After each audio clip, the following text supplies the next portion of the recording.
Bonjour les épicurieux, imaginez que vous puissiez enfin vivre en parfaite harmonie avec votre être, en comprenant que la véritable spiritualité n'est pas un simple jeu de pensée ou une accumulation de souvenirs, mais un processus de vie, une expérience existentielle profonde. Aujourd'hui, je vous propose 8 conseils pour apprendre à transcender le bruit constant de votre esprit et à vous reconnecter à la vie pure qui vous anime. Restez bien jusqu'au bout, je vous ai gardé le meilleur conseil pour la fin. Le premier conseil est de réaliser que la spiritualité ne se résume pas à une simple activité psychologique ou à l'usage de votre mémoire. Votre parcours spirituel est avant tout un processus de vie, une manière d'expérimenter l'existence dans sa forme la plus authentique. Il ne s'agit pas de collectionner des souvenirs ou de s'accrocher à des pensées répétitives, mais de se permettre d'être simplement ce morceau de vie que vous êtes. En vous libérant de l'idée que vous devez sans cesse analyser ou calculer chaque pensée, vous vous ouvrez la porte à une expérience de vie plus spontanée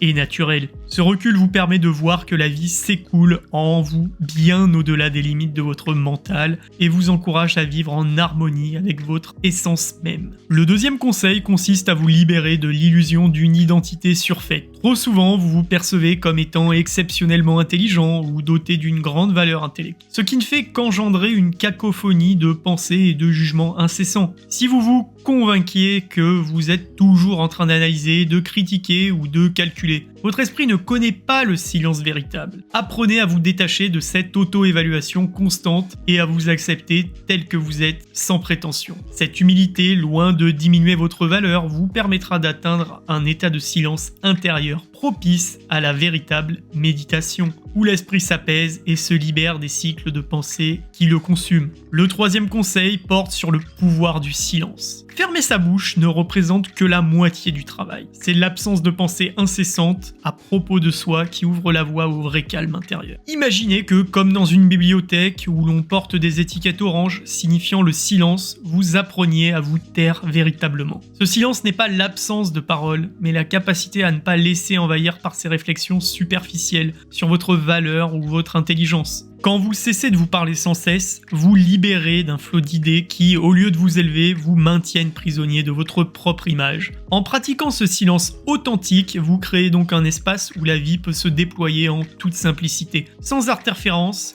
des jugements internes. Le quatrième conseil, lui, consiste à vous inviter à vous remettre en question sur la valeur que vous accordez à vos pensées. Si vous vous laissez emporter par l'idée d'être intelligent, chaque situation, même la plus banale, déclenche une avalanche d'explications et des raisonnements qui ne font qu'alimenter le bruit mental. Ce recyclage constant des mêmes idées finit par vous éloigner de l'expérience pure de la vie. Il est donc crucial d'apprendre à laisser ces pensées passer, sans leur accorder plus d'importance qu'elles n'en méritent. En cessant de valoriser automatiquement chaque idée qui traverse votre esprit, vous vous ouvrez à la simplicité d'une vie vécue avec émerveillement, libérée des excès de l'analyse intellectuelle.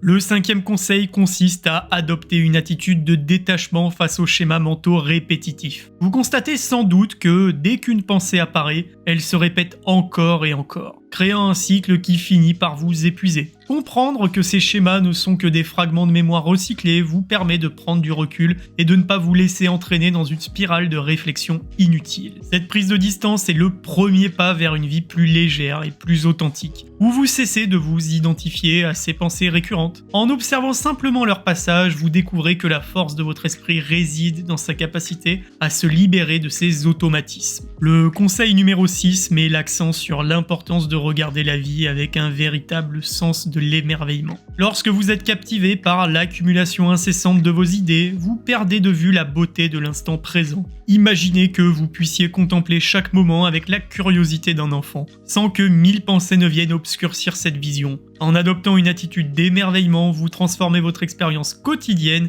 et vous permettez à la vie de se révéler dans toute sa simplicité. Et c'est cette capacité à rester présent, à observer sans jugement qui vous offrira une liberté intérieure incomparable. Le septième conseil, quant à lui, est de prendre conscience que l'essence de votre existence n'est pas définie par le flot constant de vos pensées, mais par l'expérience de la vie elle-même. Tout ce que vous ressentez, la douleur, la joie, l'excitation ou la tristesse, naît de votre interaction avec avec le monde, et non de la valeur que vous attribuez à vos idées. Vous n'êtes pas une machine à calculer, mais un être vivant capable de ressentir l'instant dans toute sa profondeur. En vous détachant de l'importance que vous donnez à chaque pensée, vous réalisez que l'expérience humaine est avant tout un phénomène à vivre, sans que votre esprit n'en devienne le principal acteur. Cette reconnaissance vous permet d'aborder la vie avec une légèreté nouvelle en vous concentrant sur l'essentiel. Le 8e et dernier conseil vous invite à investir dans une pratique constante de conscience et d'attention. Votre capacité à observer vos pensées sans y adhérer est la clé d'une transformation durable. Cette pratique, que l'on peut comparer à un entraînement quotidien, vous aide à développer un état d'esprit où la vie se déploie naturellement, sans être entravé par des automatismes mentaux. En cultivant cette attention consciente, vous apprenez à laisser le bruit se dissiper et à savourer le silence intérieur. C'est là, dans cette accalmie, que vous découvrirez la véritable sens de votre existence, de la liberté et de vivre chaque instant à votre manière. Ne remettez pas à demain cette transformation, car chaque jour compte dans la quête de votre bien-être. Si vous êtes arrivé jusqu'ici, c'est que vous êtes apte à vous abonner pour ne pas rater mes conseils que je publie tous les jours. Et vous, dites-moi, êtes-vous prêt à laisser tomber le bruit de vos pensées et à vivre l'expérience pure de votre existence ? Quelle action allez-vous mettre en place dès aujourd'hui pour retrouver cette liberté intérieure ? Partagez-moi vos réflexions en commentaire et poursuivez cette quête vers une vie plus authentique. Je serai curieux de les lire. Merci de m'avoir suivi et moi je vous dis à demain.